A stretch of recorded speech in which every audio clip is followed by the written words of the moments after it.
Hey everyone, welcome to the Lions Leadership Den. I am your host, Steve Rosenberg, and I'm normally joined by my good friend, Alex Osenenko, who is not in today. I guess he's got some other deal popping or something. I'm not sure what. But we, at this show, we talk about business challenges. And what we talk about in the Lions Den is more of, you know, as entrepreneurs, as owners of businesses, we always seem to get stuck on something, some issue. You walk into the office, it's some fire you got to put out. It's just something, right? It's always something. Owning a business myself, a property management company, I know that, you know, it could be a staffing problem. It could be a growth problem. It could be a money problem, whatever the case may be. That seems to be the problem of the day.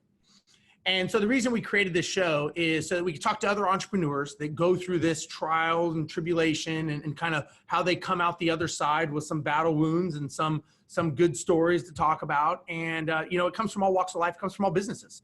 And so today I have Jessica Rhodes, who has a company, and it is called Interview Connections, which is interesting because that's how you found me, was talking about doing an interview. I think you got someone for my show, if I'm not mistaken. Yeah, I think so. You did. Okay. So again, I'd like to kind of open this up. And first of all, thank you for coming. I appreciate you being on the show. I know that you're busy and it took me about 20 minutes to find my mic and all that stuff. So I appreciate your patience with me. But Jessica, why don't you tell everyone kind of a little bit about you, about yourself and what you do, and then we'll kind of dig in from there. Yeah, so I'm an entrepreneur. I'm the founder of the first podcast booking agency. So back in 2013, I had my first child. I had left my job at a nonprofit and wanted to be at home. So I started a business called Entrepreneur Support Services, and I was a virtual assistant. And my dad was my first client because he's an entrepreneur and he showed me the ropes. And one of the first things that I did for him and then for a couple other clients as I grew was booking podcast interviews. And if you've been in the podcasting industry or have just noticed it grow, podcasting has just grown consistently every year since 2013, which coincidentally is the year that I started the business. So I created Interview Connections to really niche down in the work that I was doing as a virtual assistant and really have grown a team. I have a business partner now. We have 12 full-time employees in-house, and we book interviews for entrepreneurs. Wow, that's interesting. So essentially what I'm hearing is that when you started it, you kind of made the podcasting crave happen, right? You caused the craze. Yes. Yeah. I mean, I created this industry. There was nobody else doing it. I didn't know how to price it. So the first couple of years, I didn't know what people would pay. I had calls with podcasters like, would you pay for a service like this? How much would you pay? So it was really crazy. And for the first year or so, I had no competition. It was great. It was so easy to have no competition. Yeah. And then I guess as you grow, then you got to start having some you know, unique selling propositions and other things that you do differently than competition. Let me ask you this: what is the biggest challenge in your industry that you solve? So obviously, getting people on shows is a challenge they have, but why do they have that challenge that they need someone like you? Like that I guess eventually you run out of your favorite 5 friends and you need to go outside that circle. Absolutely. Well, I mean, it really starts with not just the challenge of getting on podcasts, but the problem that inherently solves, which is building connections and relationships and thus generating quality leads. My clients are so tired of getting on airplanes every week. Of course, that's what you do. But it doesn't look like it every time, but yeah. But I mean, just being required to like go to conferences and be in person, like it's very exhausting and tiring, even for an extrovert, to rely on in-person events when you are growing an online business. And so what podcasting brings people is the opportunity to build relationships and build an audience and be able to speak from the comfort of your office or your home office. And honestly, the problem that we solve is that people don't know how to do it. They don't know where to start. They don't know, or they don't have the time. They're like, I know how to send a pitch, but I just don't have the time to do that. Sure. And so basically what you're doing is you're putting them in front of people that are their target. So for me, you wouldn't put a car dealer on my show. You would put somebody tied to probably real estate, and you have connections. Now, let me ask you this. And this is something that I've learned and I've heard, and maybe you can confirm or deny it, is that normally if I'm invited on a show or something, they kind of want to make sure that I have a big social presence and that I have a database or I have something. So because it's kind of like a free commercial, I'm assuming. Is that prevalent in all industries? I mean, is that kind of the unknown or unwritten word? Yeah, a lot of people think they need really big audiences to get a result from podcast interviews. And you definitely want a show that's established. Like as a company, we don't pitch shows that have just launched a few episodes ago because people are still figuring it out. They don't really have a subscriber base. But really, like mid-range shows is really where it's at, because that's where you're going to have a really quality connection with the host, which is what I teach as being the most valuable part of podcast interviews. It's not how many listeners there are, but it's who the person that you're going to walk away from that interview with a relationship is with the host, because they're the one that you actually talk to back and forth. Listeners tend to be pretty quiet and passive. Like they're engaged, but they're not going to reach out to you until they know that they're ready to. So you really need to focus on your relationship with the host. So we do look at things like social media following and how many episodes and Apple ratings and reviews and stuff like that. But it really comes down to who is that host, and is that someone that you're going to have a valuable relationship with for your business? Got it. And then do you see this even with competition? Is this an ever-growing industry where you're going, I can stay in this world for a long time, or do you see it maybe morphing into something else as this evolves? Yeah, it's interesting because everyone that has come into the space of podcast booking sort of has their unique angle, whether they have a background in radio and they're really focusing on the media, or they have a background in marketing and they're focusing on that. So we all kind of bring something uniquely different to it. I don't see a lot of podcast bookers specifically morphing into other services because this is such a unique service. I mean, people have asked us, hey, can you book me on speaking engagements? Do you also do PR? And I could say for us, like we just focus on podcasts because it's its own beast. But I do think that there's like, as an entrepreneur, I'm always, I'm thinking ahead smartly to like, okay, podcasting is continuing to grow, but it's only been around for like 12 or 13 years. So like my business partner and I started investing in real estate actually just because we are going to keep leading this industry, but there's no way of knowing what the future of it holds. So I think as an entrepreneur, like we also want to be thinking about like what else is out there and just kind of building up our portfolio of companies. Yeah, if the tide changes in another direction, you can't necessarily stop it. So you want to be prepared. Mm-hmm. That makes Exactly. sense. Yeah. So when somebody gets on a podcast show, when you're talking to them, obviously you can't guarantee it because you don't know if they suck or they're good. You don't know. But when you get someone on a show, like what is it that they expect to get out of it? So like if I said, hey, go ahead and book me on a show, what should I expect as a guest on someone else's show as a result of it? Yeah, so it's as interesting because I talk a lot about expectations because usually disappointment in anything in life, but especially in marketing, the disappointment comes from whatever your expectation was and then what actually happened. So what I teach my clients is to really go in with the purpose of giving value and not expecting much in return. I think that's so important because when you go into it and you expect so much, you're almost always disappointed because it's never going to be what you expected. So I think as a host, you want to give the best interview possible. And that's what you hope for as a guest, that you're going to go on a show and be set up for success. And it's going to be a great experience and they're going to promote it. But I really teach guests that they should go in just with the expectation that they're going to do as much as they can to make it a great experience, to promote it, and not rely on the host to do all of it, all the work for them. Does that make sense? Yeah, absolutely. Yeah. Okay, so I know what you do now. Now let's kind of dive into more of the founding of a business model. And like I said earlier, I think that the challenge personally, when I listen to a lot of podcast shows is, everyone's kind of got their resume out and they're kind of shining through all the great things. And I think that as an entrepreneur myself, I'm not going to say misery loves company, but I'm going to say that sometimes it's nice to hear challenges that other entrepreneurs have when they're starting a business. And, whether it's a cash call, whether it's not being able to make payroll, whether it's getting ripped off by a partner, whatever the case may be. So walk us through a little bit, like, I guess, you started this as a VA, as, basically, so they understand a VA is a virtual assistant that's basically leveraged. So if they don't want to do it, they can offload it. So it's a leveraged position that they can say, hey, I'm not really interested in doing this. I've got someone, that's all they're going to do. They're going to work from home, remote, obviously big in other countries. We use a lot of virtual assistants down in Mexico. So I'm very familiar with it. But when you started this concept, how did you go through this? Like, did you actually create a business plan and kind of do it? Or did you just say, okay, I'm going to get it on the highway? And we'll fix it as it's going down the road?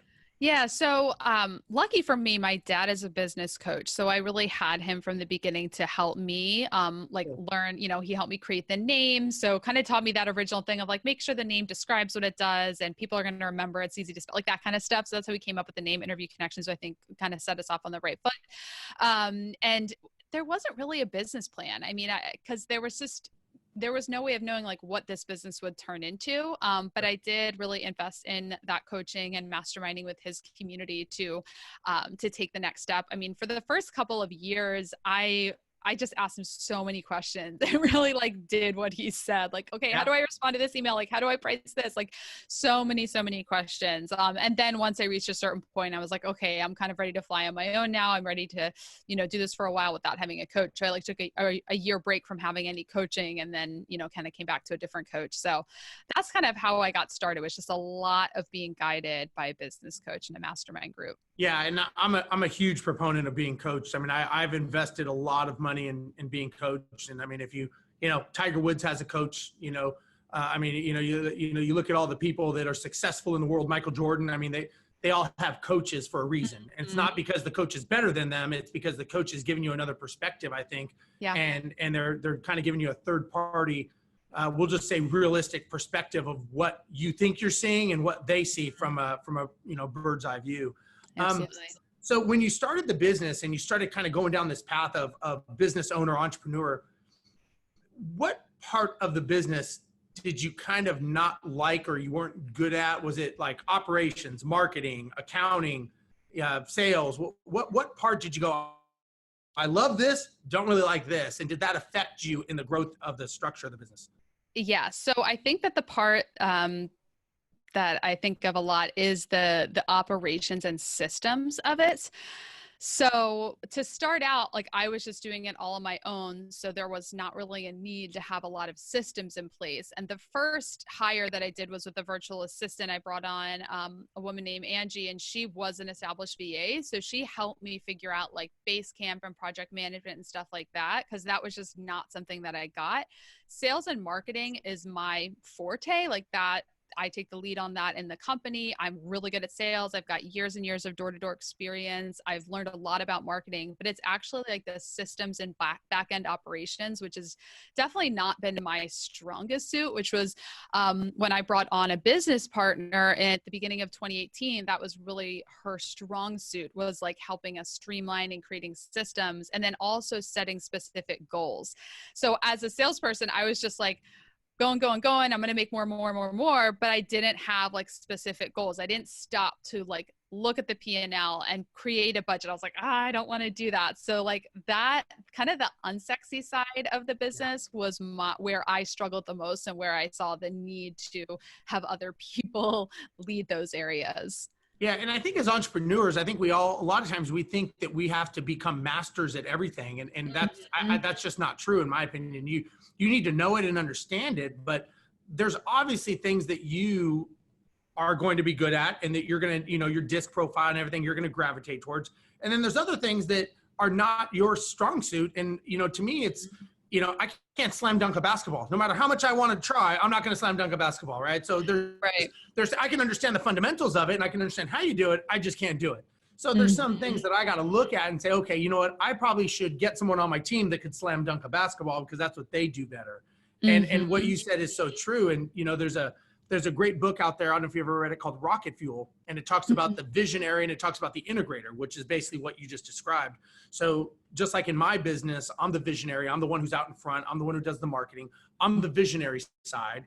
And then my business partner, he's the back end side. He's the operations. He's the integrator. So my job is to bring sales in and bring revenue in. His job is to make sure he can structure it and make sure it work for long term. So it sounds like that's kind of what you have. And what's interesting is if you ever read that book, it talks about almost every successful business that has ever existed, whether it's Walt Disney or Disney World, whether it's Southwest Airlines, Ford Motor, they have all had a visionary and an integrator. Not one of them has been successful doing it on their own. You just can't. It's just not realistic. So that's great for you because it seems like you have the right combination of doing that. Now, when you brought on the partner, how did that work as far as you now having to share your world and now you're not always right, I'm assuming, Yeah, but you kind of you have to respect their level of what they're bringing to the table, right? So how 100%. how did that go through? Like, yeah, now all of a sudden you were the only one. Now it's like, okay, now we're married and we're talking to each other and we're, now I got to respect what they say. I may not agree with it, but I got to respectfully decline or not agree. How did you go through that? Yeah, that was interesting. That was a really big transition. Which at the same time, I say it's a big transition because it was, but it was also pretty natural. So I hired her as first a contractor. So she was a contractor for Interview Connections. And then she was my first W-2 employee. So she was a W-2 employee, basically the chief operations for that first year. So that was all of 2017. And then January of 2018, I made her a 50-50 partner. She didn't buy in. I just made her a partner because I wanted a business partner at that point, and it worked out really well. Like, we were such a good fit together.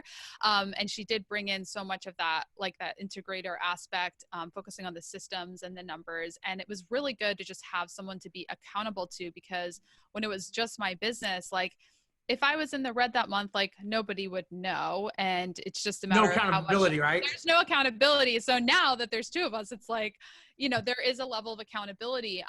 Yeah. And I must say, like, that was, there were challenges, especially in the first 6 months to a year, because I was used to just making the decisions and like, we're going to do this. And I remember there were some decisions that I made in those first few months, and I didn't stop to like see what she thought. And there was a point where she's like, I don't really think we should do that. And this, like, it's not just your decision anymore. And I was like, oh yeah, that's true. Yeah. So it was good because we actually went through the Landmark curriculum for living, which is a very transformational personal development curriculum. So it's a series of different courses and seminars, and doing that together in the first year really brought us closer, and it gave us this common language to communicate disagreements or anything like that. And if we do disagree on something, one of our clients gave us this tip and it was so valuable. Like, if we disagree on something, we just like, hey, what's your strength of feeling? Because you might have a different opinion, but if you don't really care that much, the person who cares more will then, and that has been so great, because we'll be like, well, my strength of feeling is pretty low, so we could just divert to what you think. So Right. that's been Yeah. really helpful. Yeah. And I've learned, my business partner, we've owned real estate together. We joke and say we're probably more tied to each other than our wives, because we have Exactly. bank accounts and stuff. And, Seriously. at the end of the day, it's okay to disagree, and it's okay to be passionate about your business. And it's okay to not always see eye to eye, because there's things that he may strongly believe in. And I sit there from coming in, walking into a meeting and go, well, that's dumb, because, maybe not say dumb, but I'll say, I'm like, well, what about that? And he'd be like, wow, I didn't even think about that. Like, I didn't even see that sitting there. And I'm like, if you did that, then this would have happened. And he's like, yeah, you're right. So just because someone's passionate, it also has to be backed up with logic and structure. Totally. And, the one thing when I speak at events, and I do one thing on accountability is, we talk about KPIs and metrics and of your company, because our whole company is all about systems and procedures, as well as everybody having KPIs and metrics. And one thing I'll ask people is, who are you accountable for? Who do you turn your KPIs into? Because just because you're the owner of the company doesn't mean that you are not the problem, and maybe you shouldn't be fired. And they really think about that. I'm like, you should be accountable to someone. You don't have you can't expect your team members to all be accountable and turn in KPIs when you don't, or your team's not on time for a meeting when you're not on time for a meeting, and you can't get it, so it's one of those things that you've got to walk that walk as an owner, and accountable to someone else is very much that case there. And there's a transition period, right? All of a sudden you're kind of like, hey, wow, this person's in my house every day and they're here, and now I got to deal with them, and they have an opinion that I actually have to listen to. And Yeah, that's huge. I agree with that so much. And we have implemented so many different KPIs and metrics. So you're totally speaking our language. And I can really resonate with that aspect of like really looking at your own KPIs and performance, because we've been doing a lot of implementation of new systems this year. And we've seen like our sales like our leads that convert into a call, our calls that convert into a sale, like that conversion has changed over the year as we've tried out different systems. And I came down to it. I was like, okay, what are all the factors? What's going on? And then I wrote down like, my performance. Like actually, like that's a big factor here. And it really does take, you have to be humble enough to say like, okay, maybe I'm not doing a good enough job, and be open to be like, what feedback do you have for me? And it does, that is something I have personally worked really hard on, because I always want to be right. And I don't want anyone to tell me I'm not doing a good job or I'm not doing things right, because I've built a life where, as the founder of a company, I created a life where I didn't have a boss. So Yeah. that's been really hard, but it is really, really important, because I would tell you, when I did that, I'm like, okay, what can I do? I put some things in place to do better on my sales calls, for example, and it actually has worked. And I'm like, okay, like let's focus on what I can control here. So that is really, really important, to just have that accountability and be humble enough to admit that, like, okay, maybe I could be doing better. Yeah, it's very tough. I remember when we were, the company was smaller, and I was the guy that was doing the sales, and I was actually the guy talking to the clients, and I was the one closing them. And obviously, y'all think you're as good as you could be, and Right. my business partner starts talking about bringing on another salesperson, and I'm like, what? Like, Who's going to be better than me? yeah, I'm like, well, that's stupid. Like, that's dumb. That's not going to happen. Like, they're not going to close as good as I can. Like, that's a waste. Well, it turns out that person actually was better than me, and it did help me. But again, there's a lot of ego and pride where Absolutely. you start to realize, like, okay, if you're going to run a company, you've got to be able to focus on certain things. And sometimes your best skill that you do, let's say, is converting clients, could be a detriment to the rest of the company. And so it's like, hey, someone's got to run this thing, where you could put someone in place. Maybe they don't do it as good as you, but what's funny is this other person, salesperson that came in, they were getting higher numbers on conversions. They were getting a higher price point at conversion. I mean, everything was better. And I was just like, because when you own the company, you're willing to bend and you're willing to negotiate more, as opposed to this person, they've got rules and they don't bend on the rules. And yeah. So let me ask you this. What are some KPI metrics that you, just so people can understand, like, that you measure, just a couple that you look at and that you focus on, and what do you give yourself a range and that kind of stuff? Yeah. So for me personally, like my own metrics or in my team. Yeah, your metrics, like stuff that you're looking at as an owner. So as an owner, I am looking at all of our sales KPIs personally, right? So I'm looking at how many leads do we have coming in every month. I'm looking at how many people are converting into a call. I'm looking at how many people are converting into a sale. I'm looking at what is the average sale price. Are we getting more pay in fulls or installment plans? So those are all the KPIs that I'm looking at. And I like to look back and say, okay, what did we have this month? And, compare months or compare quarters. And sometimes the sales cycle is long and it takes a couple months. So those are all the metrics that I look at. And then within our team, like we've got a ton of KPIs, not a ton, but we've got KPIs for our booking agents too, like how many pitches are going out and how many bookings are coming in. They're also responsible for generating referrals. So we look at that as well. And that's something that we've really been a lot better about just this year, because that was sort of one of the mistakes, I guess you could say, is we didn't have clear metrics and KPIs for a long time. And I think that really affected the performance and ability to like focus on, more results, as opposed to just like, oh, they seem like they're doing a good job. Like they're a really nice person, but there weren't a ton of KPIs. And so that's something we've really put in place this year. Yeah. And one thing that I had learned is basically every company out there is a sales and marketing company, because if your phone's not ringing and you're not picking up that phone and closing that client, you're going out of business. You just don't realize it yet. And so you're either shrinking or growing. It's like a tree. You never stay the same. And I tell people, if you're not focused on making that phone ring, and you're not focused on, we even go deeper where we want to know each strategy and what is the cost per strategy, per lead, per acquisition for each one that's inbound. And then we go, okay, that strategy seems to be working well right now, whether it's a Facebook ad or whatever it is, then let's double down on that. So we actually go a little more micro and go, okay, we've got 10 strategies going. And then can we change some of those strategies to make them a little better? Maybe change the ad copy or stuff like that. But I mean, people that just think, when I tell people, it's funny when I talk to people and they say like they say very proudly, oh, we don't market.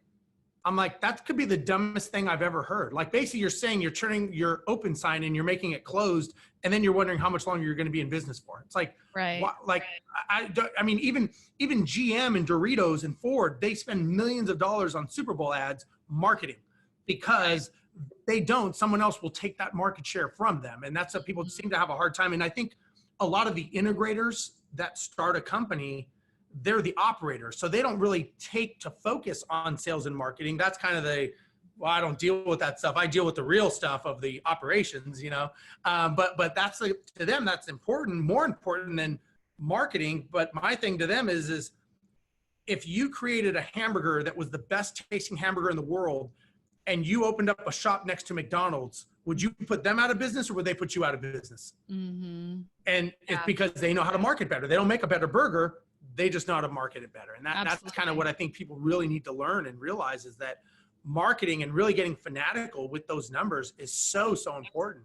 Mm-hmm. Absolutely. Now, I completely agree. let me ask you this: when it comes to your business model and your staff, what, like you had mentioned before that you use virtual assistants. Tell me. Well, let's talk a little bit about the virtual assistants. What lessons did you learn from the virtual assistant industry about leveraging your company and being able to kind of right person, right seat? Because that's interesting that you were a VA and then you got there and then you hired VAs. Yeah. So that's how we started. So I was a VA and then I brought on VAs. And in 2017, that was the year that we totally turned our business model upside down, and I got rid of all of our VAs and took everyone in-house.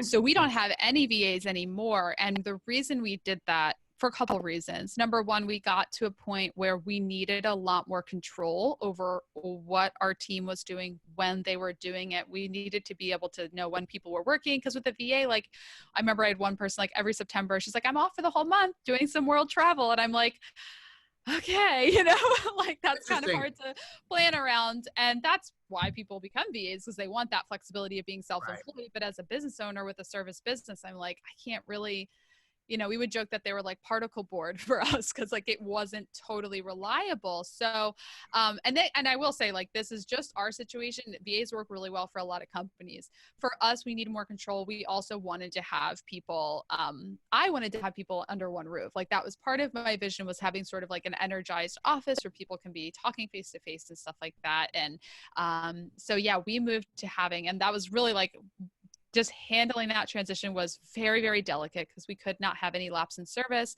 I needed to make sure that I parted on good terms with everyone. I did that for the most part. There were some mistakes made on my part in how I ended some of those relationships. But there was a lot of lessons learned in that. And our company's stronger now, and it's all worked out, but that was a really, really tough year. Yeah, it's tough. And it's a delicate balance. Like I said, we do a lot of virtual assistants. Ours are in Mexico. And we actually, we're probably more heavily on the VA side and we're process procedure driven. Yeah. And we've done some things where, to include them, we go down there. We have actual Christmas parties with them. Cool. We do a thing where they're all on a Zoom meeting all day long in the bullpen. So they're all on TV, and then and then the staff is on TV, so they can communicate, so they feel like they're in the office. And so there's things you could do, but at the end of the day, our challenge was bringing down revenue, or payroll, compared to revenue. And our payroll at one point was in the high 50s, like 58, 59% of revenue. And when we started really focusing on outsourcing, and what we did is we made a lot of verticals where we made each VA do specific tasks. We got that down into the low 30s. And so when you look at it from a financial standpoint, you go, okay, 30% is a, depending on how much revenue every company does, but it starts becoming pretty considerable. And right. We did not get a degradation of service at all. It actually increased. So we actually, again, there's all ways and challenges. I get it, but it's definitely, it works, I guess, to a certain level and to a certain task that you want them to do.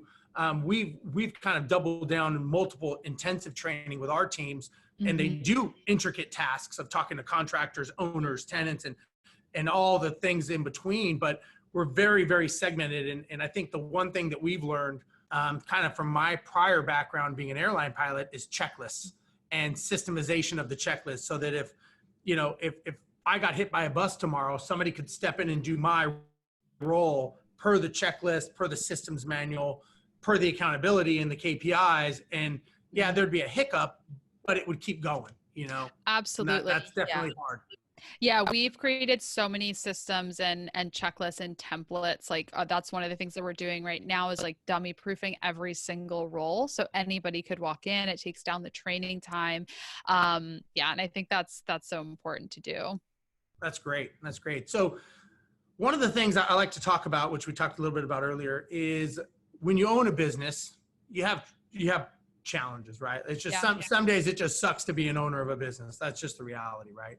Other days it's very rewarding and it's great. And some days it's just like, I don't want to get out of bed because I don't want to deal with what's coming to me today because I know it's going to happen. Or you get to work and you get sideswiped by something that you had no idea. So I think a lot of people enjoy, I don't want to say they enjoy the misery, but I think they enjoy the fact that there's other people out there with things that have happened, things that, you know, look, everyone has a plan to get punched in the face, like Mike Tyson said, you know, some days you just wake up and get punched in the face and didn't even realize it was coming, whether it's a business partner or something. It sounds like you have a good relationship. Yeah. Do you have anything that you could share with the listeners as far as something that happened to you, and then kind of walk us through how you assessed it, dealt with it, and then came out the other side? Oh boy. There's a lot. We all have so much. I'm trying to think of what the best story would be. I mean, so there's like a lot of little things. So I think I can share like a few examples because it's usually, you know, I know for me, like we've been in business for 6 years. I'll talk to some entrepreneurs been in business for 20 years. So they've got stories of like going completely bankrupt and everything. You know, I don't have something like that being in business for 6 years, but there have been a number of things that have just been like in the moment felt like, oh my gosh, like what are we going to do? And coming out the other side, it's like, okay, it wasn't that big of a deal.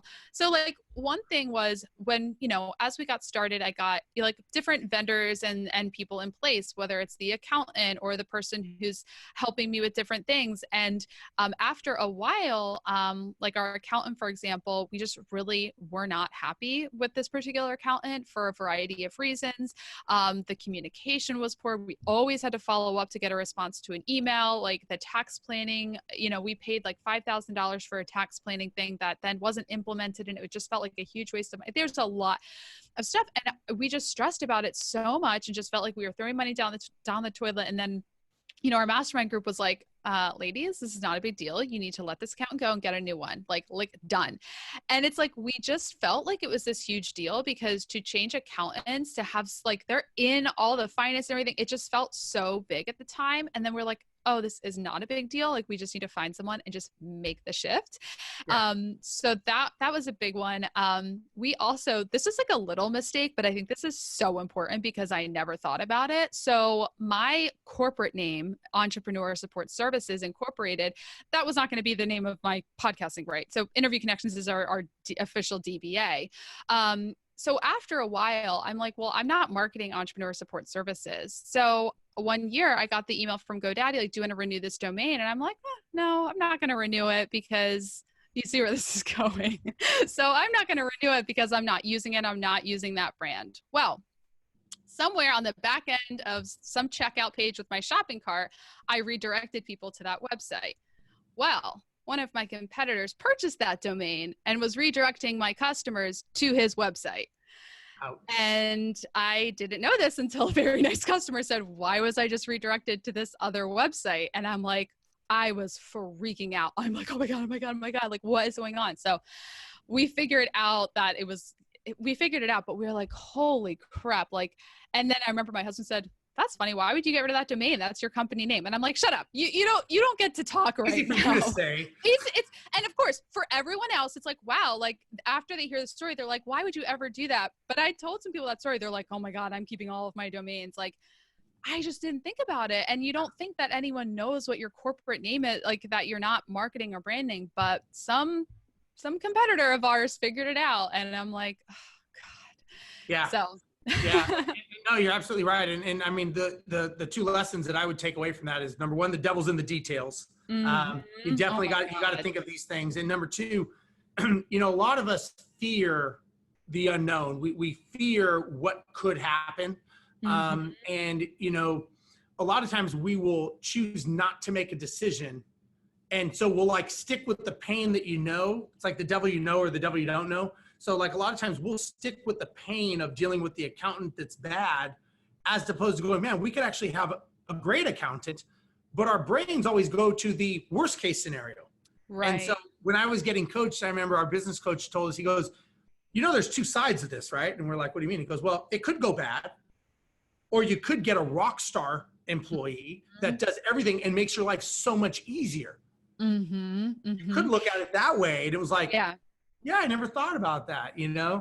And like just knowing the long-term stuff, because I'm sure that moment at whatever day that was that I got an email saying, do you want to renew for $20 for the year? I maybe was having a bad month and was like, I'm going to save this $20. Like thinking through, because there are areas that you definitely want to cut expenses, but there's certain things it is worth paying that renewal. So nobody comes setting up camp on your old website. Well, and what that goes back to is a lot of times I think when times are tough, or we're just in a weird mode, we forget that marketing is investing, it's not spending. Right. And so if you would have looked at it as saying, hey, do you want to invest in the name for your future? You would have been like, of course, like, why wouldn't I? But you maybe just looked at it as an expense and said, you know what, I don't need to spend that money right now, or I'm just not, whatever, I'm not going to deal with it, And so, yeah, I mean, that's the one thing I have learned. And me and my business partner, we always go back and forth on this, and he gets it, but he also looks at numbers. Is, my thing is this is all investing. We're investing in the thing. Now he wants to know, okay, if we invest X, what is the Y? And how much is that Y multiple of the X, which is smart. Cause I'm like, let's just spend it and we'll deal with it down the road. And he's like, no, if we spend it, where's the return and what is that return going to be? So, there's always a happy medium, but yeah, I mean, it's funny at the time that those things were going on, it probably was consuming your life, right? I mean, it was probably like, and I've had that too, where you have something and you're just like, oh my God, the world is going to cave in. This is horrible. This, not. And all of a sudden down the road, you're kind of like, wow, that was a problem. Like, I can't believe that was a problem. I mean, yeah, it's because you go through these intense feelings of like, first, just like, I'm freaking out and I'm scared and I'm like, oh my gosh. And then there's anger at the person who did it. And then there's anger at yourself because how did I not prevent this? This is so dumb. So there's all that. And then it's like, you know what? This is not going to be the end of the world.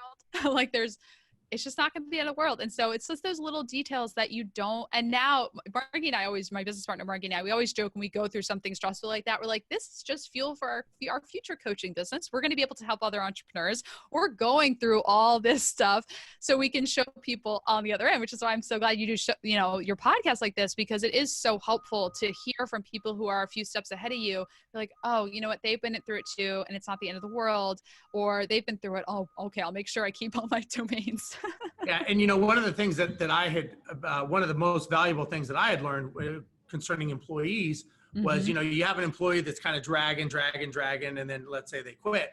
And it never ceases to amaze us. And it happens every single time is when they quit, we find like Easter eggs, right? Of things that they didn't do or upset clients. Always. And I remember talking to someone one time and he said, you know what? He goes, every time an employee quits, he said, I take out my checkbook and I write a check for $3,000. He goes, that's what I have figured the amount of mistakes that I'm going to find that employee did.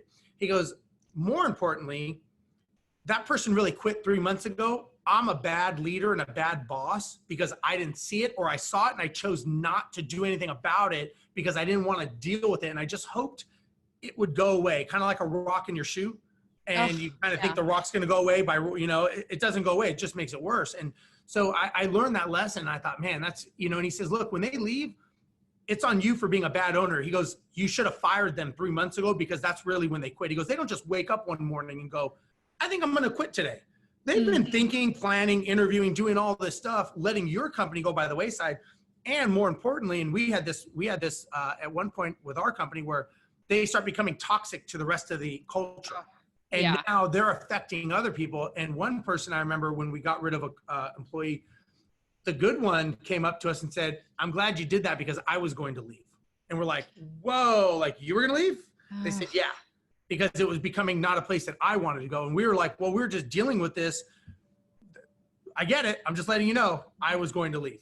And you're like, good lesson. Oh my gosh. Yeah. I mean, I completely resonate with all of this, having, a staff of employees. This is something that we've gotten better about. Every time we hire and every time there's a turnover, we learn a new lesson, and we've gotten so much better at, we can pretty much sniff someone out in the first month if something's off. Yeah. And now it won't take as long. And it doesn't happen that often, but every now and then there's a conversation where we need to be really direct of like, are you happy here? Because I don't want you here if you are not happy. Like, it brings everyone else down. And those are really tough conversations to have, but they're so necessary, because it just doesn't help anyone. And those are very, very challenging conversations. And it's like, especially with employees, like, you've got to be careful not to have wrongful termination. So I try to like very strongly open the door for a resignation. But yeah, those are really, really tough. And you just got to have your radar really, really in tune to what's going on in the office, not only with performance, but with attitude and stuff like that. Because in my experience, performance can always be trained, but a bad attitude never gets better. 100% agree. And the reality is when you're good with your metrics and your KPIs, that's telling you a story. That's Absolutely. The report card. And if all of a sudden, our KPIs, we make them conditional where they're red or green. So if they're in parameters, they're green. If they're out of parameters, they're red. So we don't care about the green ones because they're fine. It's the red ones we're looking at. And if they're red multiple weeks in a row, do we have a person problem or do we have a system problem? And then we can reassess. One of the things we do is when they turn in their KPIs is they have an executive summary. If it's red, why is it red? And what are they doing to turn it green? And so it's more accountability on them. So if you keep getting these same answers, they're red, and they don't know. Well, either you have a training problem, you have a system problem, or you have a person problem. A lot of times we change the system around the person, where the role and the role is created for a reason, and it's probably not the role or the system. Normally it's the person, because again, we know you put someone else in that role and it's boom, no problem. Or you have another employee and they're kicking butt. This one has all the problems, and you're like, okay, what are the odds? And so you learn. I love that. Yeah, we do daily, every day, twice a day after what we call our pitch block is when they're sending out their pitches. There's a check-in, okay, and checking in on their KPIs. And then if they didn't meet their KPIs, there's an immediate question, okay, what held you back? Because sometimes it's a training issue where we can say, hey, let me help you there, let me coach you there. And sometimes it's like a problem in the system of what we're doing. And it's something that we as a company can shift and change. Okay, we need to hire another show researcher because we need more shows to pitch, stuff like that. And so we're constantly having those check-ins, and you can really uncover those details that you can, because we're always want to know, am I, as an owner, as a manager, am I setting you up for success? Because it's not, it's easy. I've definitely fallen into the trap of just making the employees wrong. Well, they didn't do a good enough job, but it's like, wait, what can I be doing? Like, what can we be doing as a company too? Is there a better system that will help them be more successful? Yeah. Yeah. Have you ever heard of above the line, below the line? Have you ever heard that? Above the line, below the line? No. So above the line, below the line, we learned that from coaching, and it's above the line is ownership, accountability, and responsibility. And below the line is blame, excuse, and denial. And so, for example, let's just say somebody comes to work and they're late. And you say, why are you late? And they go, oh, sorry, there's traffic. Well, that's blame, that's excuse, that's denying why they're late. Right. They should have said, I didn't leave on time, that's on me. Yeah. And so same thing. So, a lot of it is, are you above the line or are you below the line? If you're below the line, you need to get above the line, meaning don't blame other people. Take accountability, take responsibility. If your numbers suck this month, they suck. You know what? They're not good. I'm not in the right headspace. This is what I'm going to do to get better. I'm taking ownership of it. And this is what I'm going to be doing to get better results. As you own a business and you go through all these things, and, look, it's not a fun time sometimes. Sometimes you don't even know why you do it. And sometimes you say, you know what, I'll just get a job. I don't need the stress or this headache. I could make more money working for someone. But obviously we all do this for a reason, right? We all have a drive. So what is your drive? Why do you do this? I can't honestly imagine being an employee anymore. I mean, I started this business when I was 25. So I really basically my whole adult life, I've been doing this. And I love creating, and I love leading and just trailblazing into a new space that I have no idea what's ahead.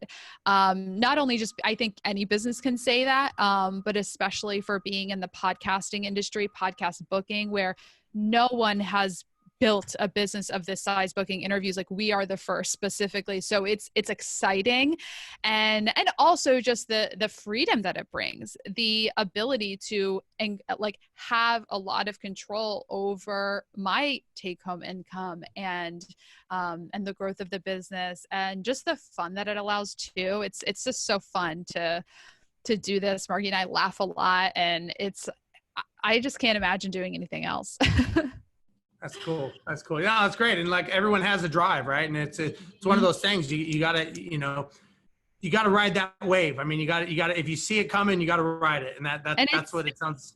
It's like a game too. Like just the problems are sometimes just feel like nightmares, and it's so frustrating and everything. And like this morning, I'm just like, there were some of those stupid things that are frustrating, but it's like, oh God, I don't want to go to the office. But just being here and talking to you and just actually reflecting on it, I'm just like, it is fun because it's like a game, and being able to pull yourself out of those frustrating moments or solve those problems is so satisfying. So yeah, it's kind of like, your job, like me and my business partner, we always say our job as leaders is finding bottlenecks and fixing them before they happen for the team. So like we're kind of looking ahead, looking to see what's coming down the pipeline, because as you grow your company and revenue and size and staff, you don't know what problems are going to come. It could be that you're getting too many phone calls and you're not getting the phone calls enough.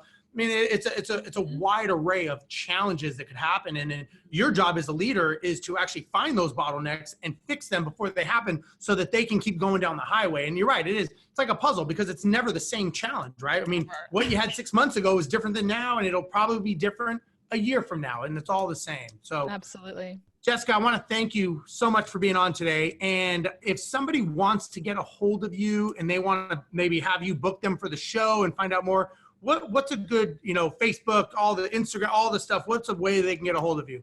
Yeah, so I am pretty active on LinkedIn. So if you want to connect with me socially and send me a message, LinkedIn is a great place to do that. Jessica Rhodes, Rhodes, or my website, interviewconnections.com, and all my contact info is there. Awesome. And then they can find out about being on shows and kind of, you can make them superstars and all that, right? Absolutely. Yeah. All right. Well, everyone, thanks for watching. Again, if you want to watch this, you can go to steverosenberg.com. We also have these shows downloadable on iTunes, the Lions Leadership Den, as well as our Facebook group, the Entrepreneur Sphere of Influence. So you can see all those there. We have quite a few shows with a lot of very, very interesting people with a lot of interesting entrepreneur stories. And until next time, I want to thank everyone, and we'll see you guys later. Bye-bye.